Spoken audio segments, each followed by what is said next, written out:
Sir, Ah. Manscaped. Uh-huh. You know, have you tried the new equipment that's been sent? I'm afraid because it says weed whacker. I'm scared. Maven, Manscaped. What are you thinking about Love it. Manscaped, dude? Love it. What do you use it for? Necessity.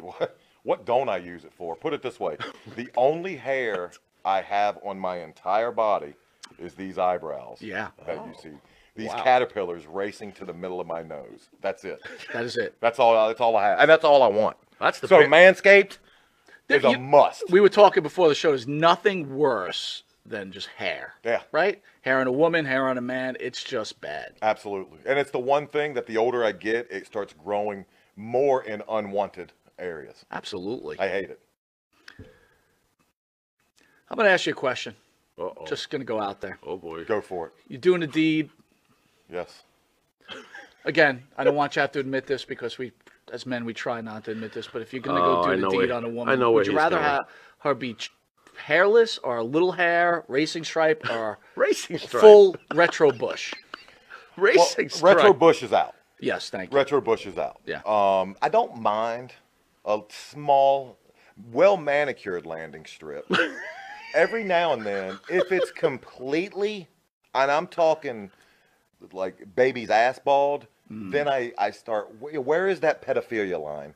I don't want to Wow. wander into that. That's thought very of it like interesting. that. I never thought about that. You're a Wow. smart dude. Holy shit. So if the landing strip is clean enough for the plane to go in smoothly, you're cool with that? If the landing strip has, like I said, well manicured, Yeah, you can see both sides. It's not Like blinking lights on both sides of that I landing? just don't. I don't want.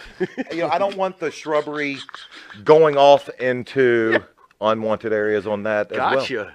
Yeah, Oh, look but- what you found. Ooh. I got to be all honest though. Hey, the older I get though, I don't think I can be as I found it! I found have it! you ever gone down there and she slowly brings down the underwear? Then What is retro? Just, Absolutely. You're like, whoa. Wow, Yeah, I'm like it 46, of pops course. out? Do you like walk out or what do you do? No, I muster through.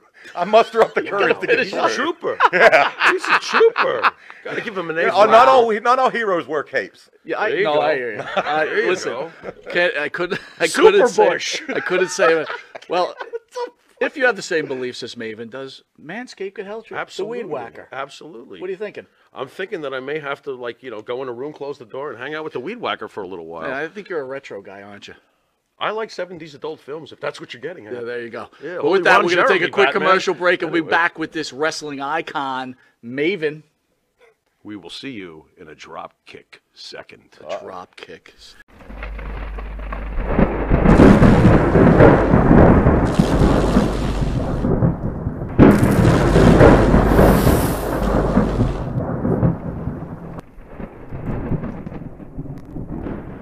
On one of our shows, I felt something needed to be said about a pro wrestler by the name of Mario Mancini.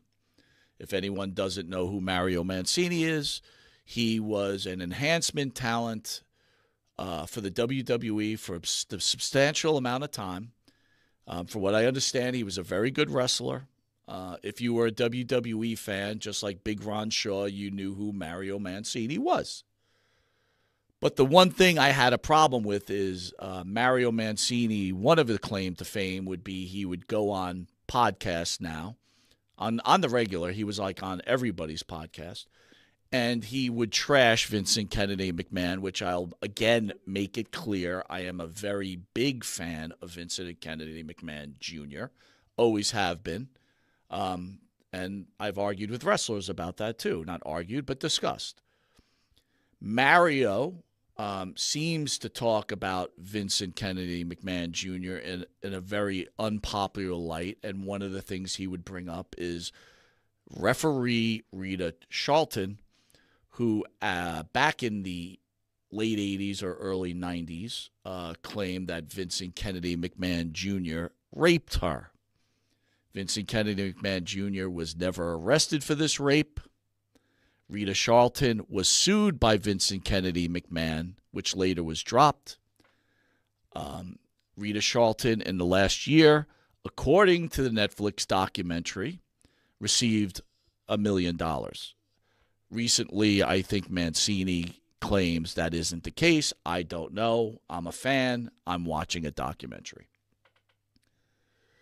One of the things is that Mancini and his friend, I'll use his friend in quotes, Paul Roma, have had a bit to say about Jimmy and myself. And one of the main things that they said was, what have you two done in the business? We've wrestlers, you have done nothing. I'll disagree to some point, but we certainly weren't wrestlers, so I can agree with those two gentlemen on that. But I now have a famous wrestler on the other end, and I'm going to ask you, Ron, your thoughts on what I'm sure you have heard about Rita Charlton, and I'm just recapping for the show. I want to know your thoughts, Ron, and Jimmy and myself. Are we out of line here? We're okay.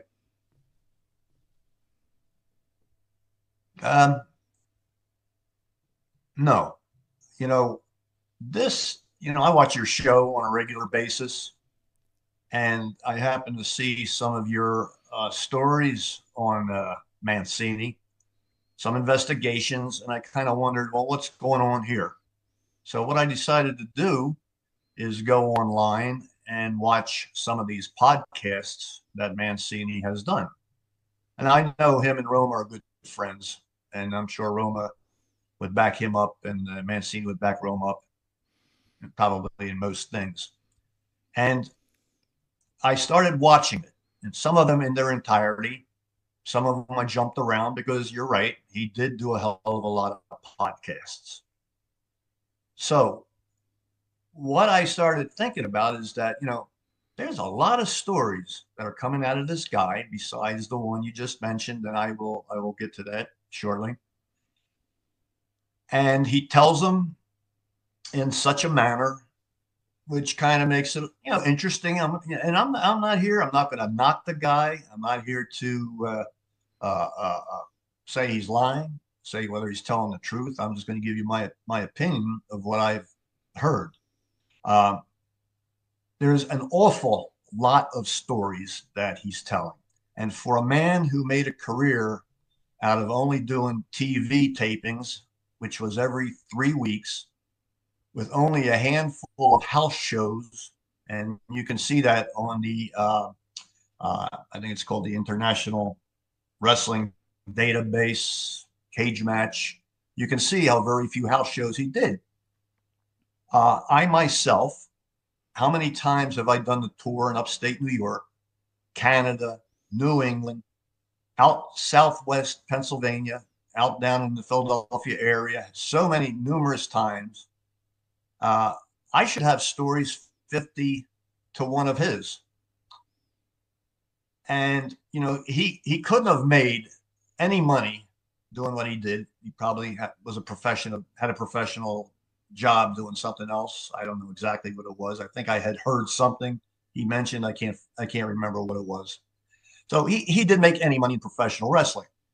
The bad part about his job, what he was doing on TV, is that he was a face, and you get pummeled every match. Okay, there's very little comebacks, and if there is, the big names aren't going to sell. The heels, they're not going to sell. So his reputation was just doing TV. Okay, so now he gets to do these podcasts, and I have to admit, he has a lot of followings, a lot of comments on most of these shows. They're all in big favor of what he's saying.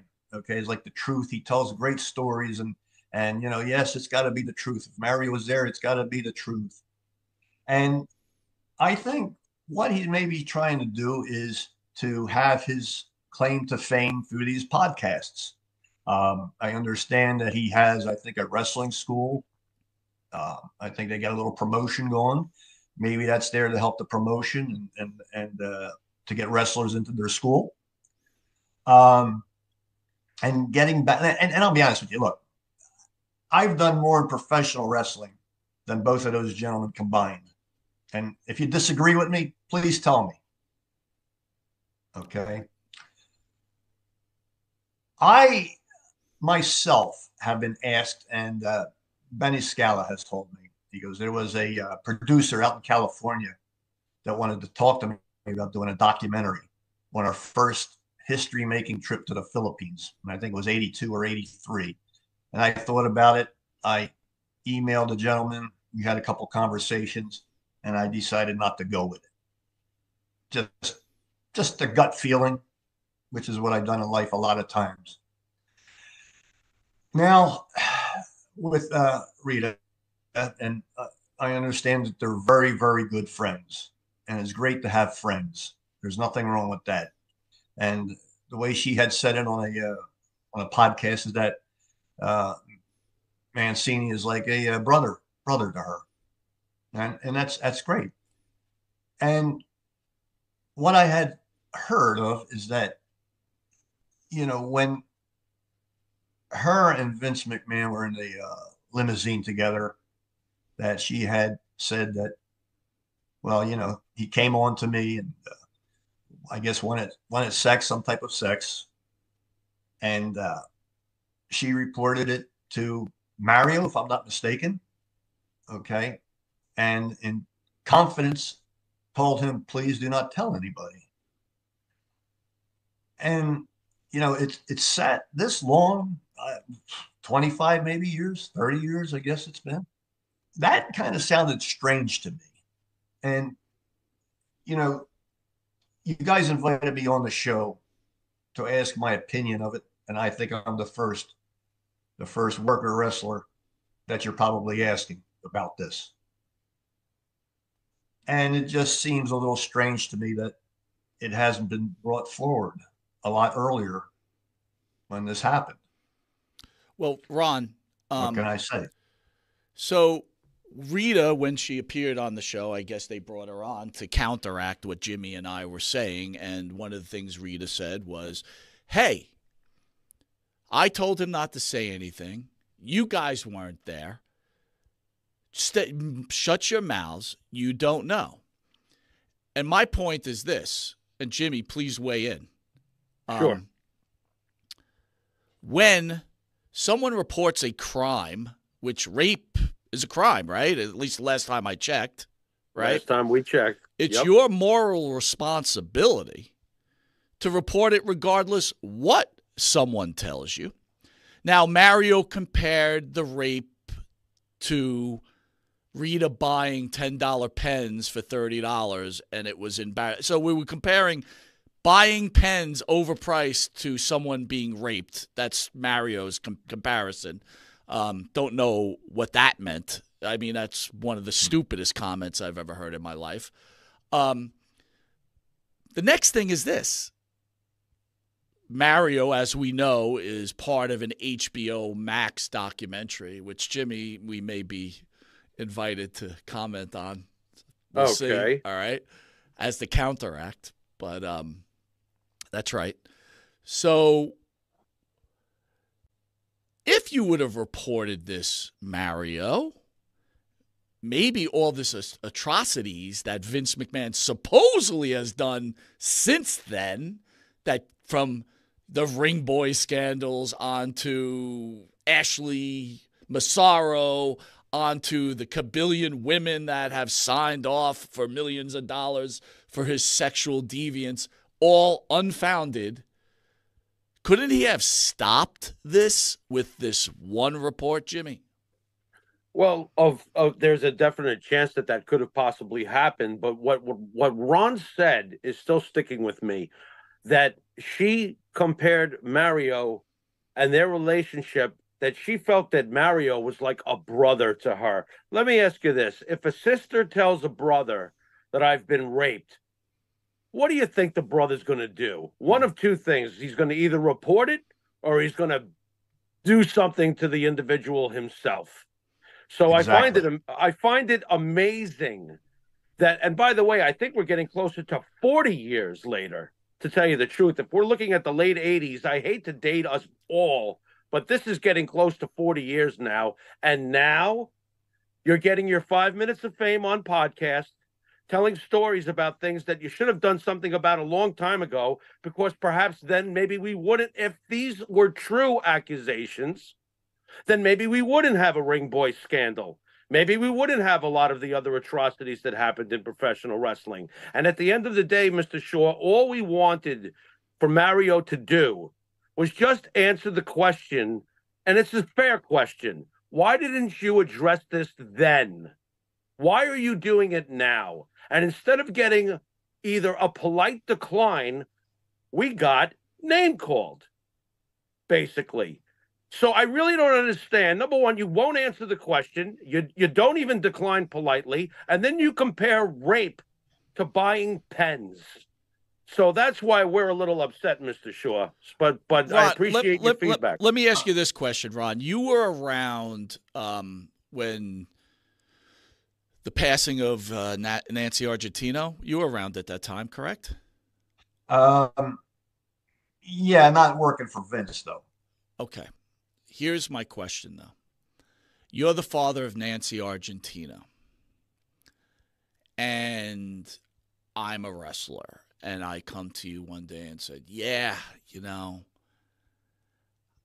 thought this was, and I'm not, again, this also isn't a proven murder, but hypothetically, I turned to you, the father, and I said, hey, yeah, I've seen some abuse. I wish I would have done something. But she asked me not to. As a father, what would your answer be? First of all, I would have been as pissed off as I can be. Like Jimmy had just said, you have your sister who is subject to that supposed, those actions. And what a big brother does is protects his sister. And you're right.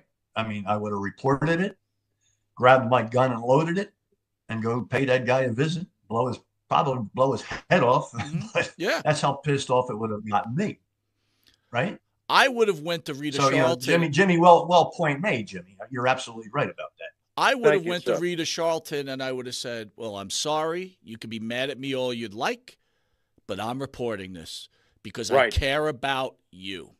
Right. And then on the other hand, guys, again, I don't know how much, Ron, you know Paul Roma. We don't know Paul Roma.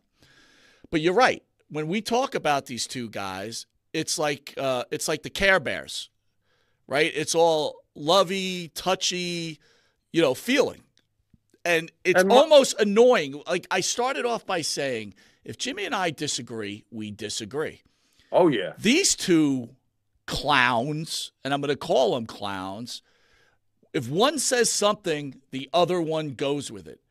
No matter what. I got to tell you, Jimmy, I think there's a lot of marinara being spilled from Roma on Mariano's back, if you get what I'm saying, right? What, like ragu sauce? What are you getting at? It's kind of like that. Mike, well, real quick, though, while we're on this subject, what is with the host of Les Toilettes Productions, Hunter Hearst Holmley, doing there? That I don't know, dude. That guy. What is that? That guy looks like he woke up from his effing coffin. Right. And he's another one. Here's the thing, Ron, weigh in on this. As a country, as a people, should we just all agree and be on one side and not listen to the other side? What good does it do if you've got three hosts that just agree on everything, no matter what the atrocity is? Well, what makes the world go round is that we have to have a conversation. Okay, there has to be a negative side, a positive side, and that's what we do. We talk to come together as one. Okay, so yeah, you're right. That type of world probably wouldn't work. So, Ron, adding on to this, right? We've had Lee Cole, the brother of Tom Cole, who Tom Cole took his life well later on, but he was one of the original Ring Boys. And Jimmy and I, a couple of years back, Jimmy, if I could take it back now, I just would have stopped it. We brought this whole thing back to life on one of our shows, and it's been rolling ever since. Right. Now you've got Ring Boys that are now suing the WWE, 30-something years later. Right. Is it all about money, Ron? Is this what it's all about? It's like everybody could be bought and paid for whatever they supposedly went through, after all these years. Don't you think this is a little bit ridiculous at this point? Absolutely, it is. And isn't there some type of statute of limitations but in some cases, but these people, what you're saying is they're now starting to accuse people, like you say, 30, 40 years down the road. I guess they're desperate in life. They need money or they need attention. Something is going on, and I don't know what, but I wouldn't be surprised, of anything. Do you whatever think? their reasons would be. Do you think the court system has to be changed? Do you think these kind of offenses by people would be warded off if you lost in court? You have to pay for everything. Like if you're going to go that far, because I would tend to think if that was the way the court system was built, that people would be a little more worried about making accusations, right?